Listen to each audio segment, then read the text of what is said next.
Let me tell you how to spend 2 days in Gros Morne National Park and you don't have to hike anything. Alright? Welcome to Western Newfoundland, where nature reigns supreme and adventure awaits at every turn. This is my second visit to the area, and my journey begins at Deer Lake Airport as we disembark a PAL Airlines flight from St. John's. As you can see, a permanent smile on my face whenever I can walk on the tarmac. As you step off the plane, the crisp Atlantic air welcomes you to this rugged landscape. An hour's drive brings us to Gros Morne National Park, a UNESCO World Heritage Site. This place is a wonder to see and experience. We start our day at the Tablelands. If you've ever wondered what it's like to walk on the Earth's mantle, this is the place to do it. If time permits, I highly recommend you align your visit so that you can have a free Parks Canada guide escort you through this amazing space. The Tablelands is where ancient geological forces have shaped a landscape unlike any other. And you really want to plan your journey so that you can spend some time walking around. There are hikes if you're an avid hiker that you could do here, but you know me, this was an easy 4-kilometer stroll.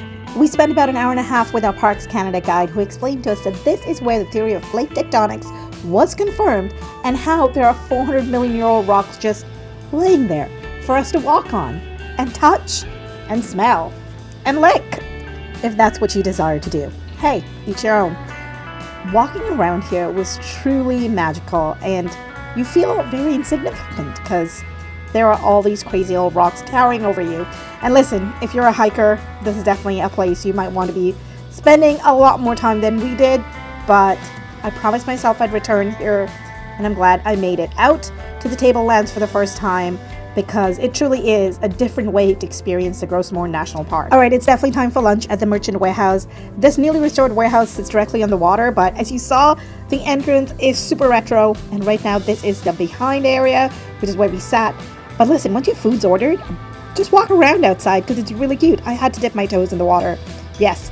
And then when I came back, all of our food was ready. They had really good seafood, and they also had the mess. If you come to Newfoundland, you definitely need to order the mess. After a tasty lunch, we drive along the picturesque coast to Norris Point. Here, nestled in Bonnie Bay, lies the Bonnie Bay Marine Station, a hub of marine research and education, as well as this beautiful lookout. Trust me, it's pretty. You want to stop here and take some pictures. And if you have kids with you, then the Marine Station is a great spot to stop in and learn everything from marine biodiversity to climate change and its impact, and about the life that's surrounding the waters in the area. When we were at the Tablelands, Parks Canada had a discovery center there that's well worth a visit. And when you're on this end, the Gros Morne National Park Visitor Center is another spot that's worth popping into just to get the lay of the land and some tips for you. There's probably still enough time to head over to Lobster Cove Head Lighthouse, a beacon guiding ships along Newfoundland's rugged coastline for over a century. Its picturesque setting offers a glimpse into the region's maritime past, and walking inside is highly recommended. You may get to play with an ugly stick, or learn about how the families that lived here called it home. And to end your day, dining at Black Spruce Restaurant, located in Norris Point, is highly recommended. This restaurant in Gros Morne features a delicious menu. Honestly, I enjoyed everything I had here. The ingredients they use are local organic produce, and they support the local farms, so what better way to get a taste of the local fare than dining here?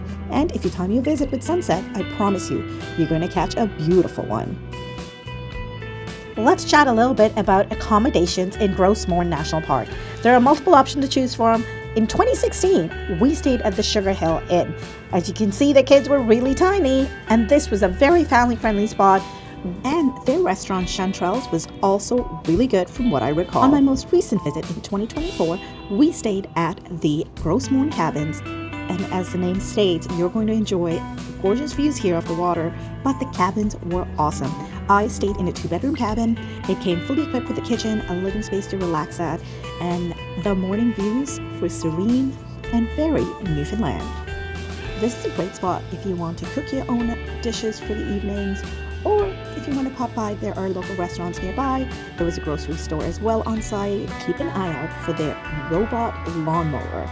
Yep, lawnmower, you heard me right. The sunsets from here were also absolutely stunning.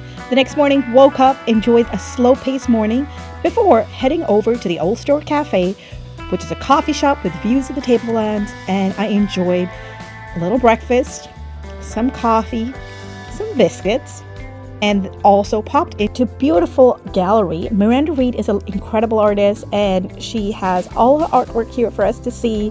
There's resin work, art with sand. It's going to be difficult to walk out without one of her creations, that's for sure.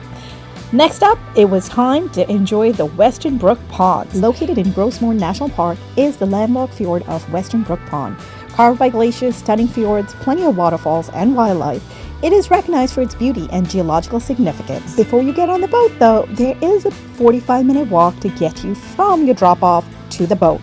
But there are also golf carts which you can rent and ride on if you don't wish to walk through all the marshland and the pretty views. This boat ride will take you through the fjord with epic views and get you close enough to feel the spray on your face from the highest waterfalls in eastern North America. And that's how you spend 2 days in Gros Morne National Park without having to actually hike the mountain.